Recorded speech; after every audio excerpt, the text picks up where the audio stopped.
দরুদ শরীফের কেমন ফজিলত।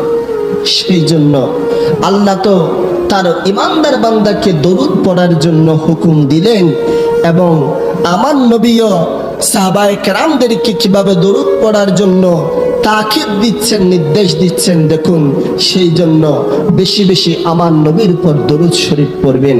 কারণ দরুদ শরীফ হচ্ছে এটা এমন একটি ওয়াজিফা, এটি এমন একটি আমল, আপনি যত বেশি আমার নবীর উপর দরুদ পড়বেন, আপনার তত বেশি আপনার দুশ্চিন্তা, আপনি টেনশন মুক্ত থাকবেন। আপনি যত বেশি দরুদ পড়বেন, আপনার গুনাহ মাফ হয়ে যাবে। আপনি যত বেশি দরুদ পড়বেন, আপনার মর্যাদা তত বেশি বৃদ্ধি পাবে। আপনি যত বেশি দরুদ পড়বেন, আপনার রিজিকের মধ্যে তত বেশি বরকত হবে।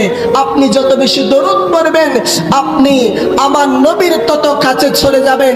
আপনার অন্তরে আমার নবীর প্রেম, মোহাব্বত, ভালোবাসা তত বেশি বৃদ্ধি পাবে।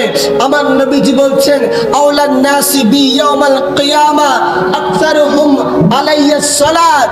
কেউ দুনিয়ার জমিনের মধ্যে আমার যেই উম্মত আমি নবীর প্রতি সবচেয়ে বেশি বেশি দরুদ পড়ে, কাল কিয়ামতের ময়দানে আমার ওই উম্মত আমার সবচেয়ে বেশি কাছে থাকবে। বড় করে বলুন সুবহানাল্লাহ।